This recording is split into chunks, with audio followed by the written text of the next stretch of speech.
Okay, this is part two being recorded on Monday. Last night, Sunday, I happened to be in Manhattan, so I went down to the bomb site to see what was actually going on. And again, I'm just appalled at the poor reporting.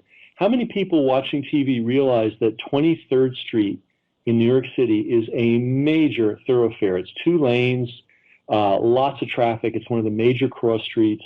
There were a ton of people on 23rd Street on Saturday night. Somebody must have seen something. Now they've got their little, video surveillance footage, which of course could be from anywhere. Who knows where that shot's from? And it doesn't really show anything. Now, here's an interesting thing. Now, imagine you were a sane person and something like this happened in your town and you were the chief of police. What would you do? You'd close off the street probably, yeah. And you'd probably make up pictures of what the pressure cooker bomb, because they found one on 27th Street. You'd probably make a picture of that and you'd say, be on alert. If you see a device like this, contact us immediately. You would probably also put posters in all up and down the neighborhood saying, if you saw anything on Saturday night, somebody carrying heavy items, somebody in this vicinity doing something suspicious, please call us. You would think that the police would do that, right? I mean, because the New York Police Department, I don't know what their budget is. I gather it's in excess of $1 billion a year. It must be astronomical. You'd think they would put up some flyers. You'd think maybe they would set up a table where they would have a police officer or two soliciting eyewitness testimony. You know, residents, there's hundreds of people that live on that street, business owners, there's a lot of businesses on 23rd Street. Again, if you've never been on 23rd Street in Manhattan, there's more business activity on that one block than there are in a lot of small cities in America. It is a busy thoroughfare. So you'd think that they would set up a table. I mean, they set up tables in the subway all the time to harass people and go through their knapsacks. Why not set up a table right at the site of the bombing and say, did you see anybody Saturday? The police have done nothing. Zero. There's no flyers, there's no warnings, there's no posters, there's nobody canvassing the neighborhood, there's nothing going on. However, they have blocked off 23rd Street from 5th to 7th Avenue. They have set up an interagency command post that's about the size of Montana. There were about 70 cops just milling around, doing about as close to nothing as you can possibly do without being unconscious. There are count them, 6 TV news vans with the big high antennas. They even have a little production area where they have bright lights where when the reporters go to report on nothing, they can just step over and be in front of the lights. In other words, this is a complete media show. Even the most common sense, basic police work is not being done. I mean, how can they be so stupid unless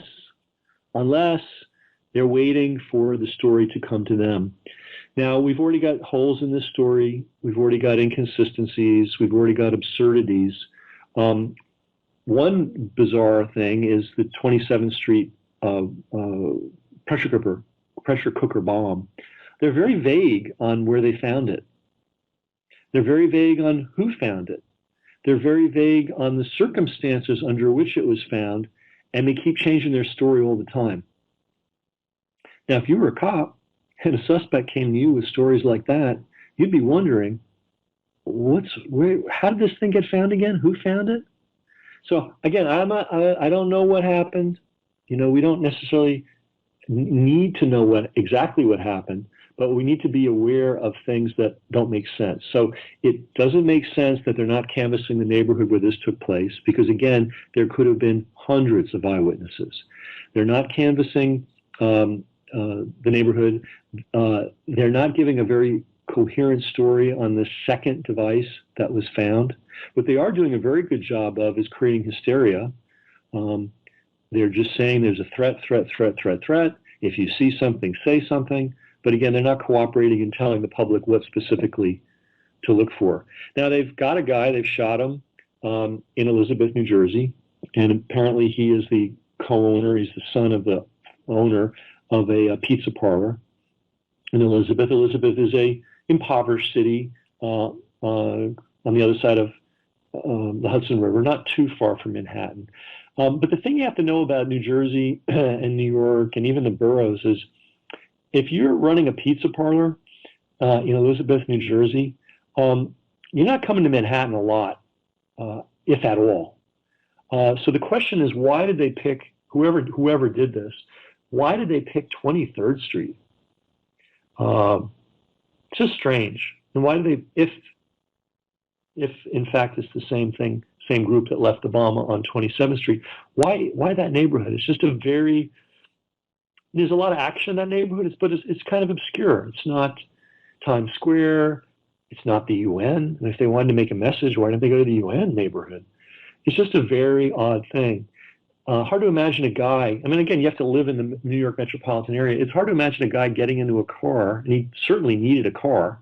If it's this one guy that did it, and my guess is if he dies, they're going to hang it on him and it'll be case closed. But if it is the one guy that did it, he had to drive in because, you're not carrying two pressure cooker bombs stuffed with shrapnel on the subway and on the PATH train.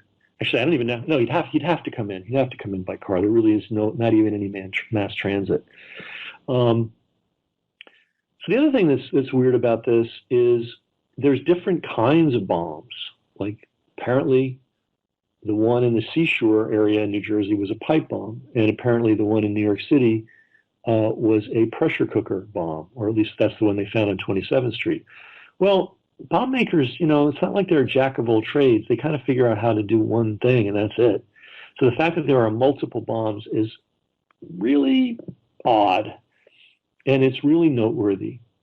The other odd and noteworthy thing is they were pretty good, apparently, at making these bombs.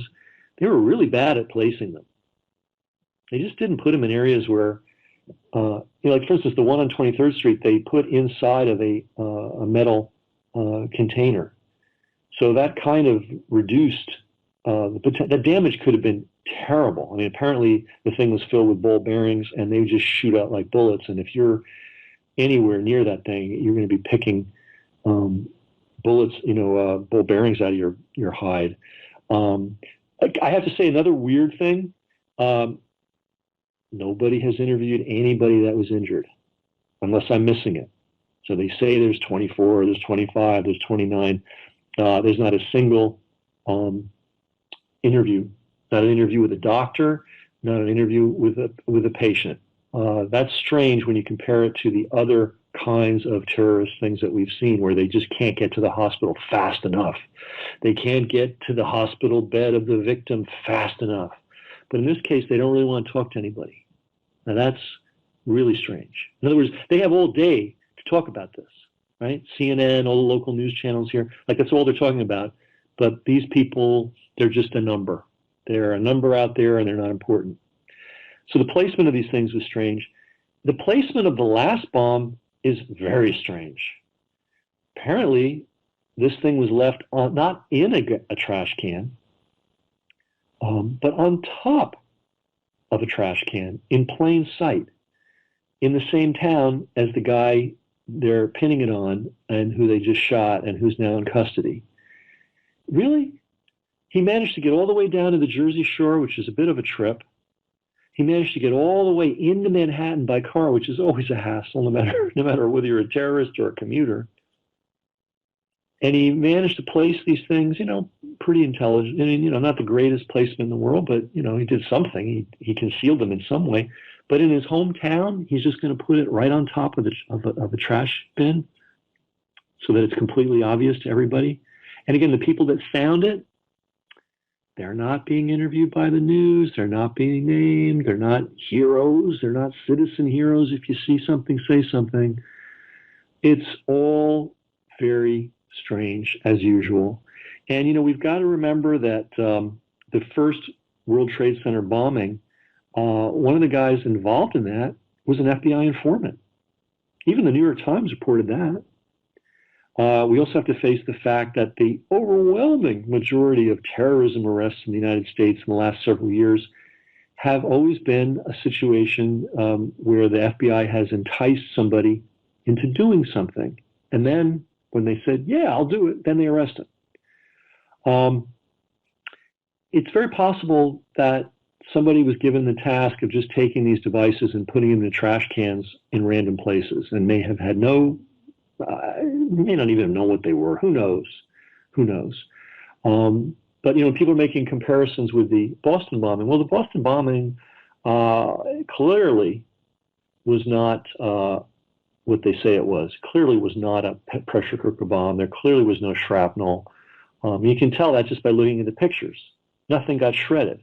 Windows should have been broken out, right? Well, no windows got broken out. By the way, I've seen a photograph of the area where the explosion took place.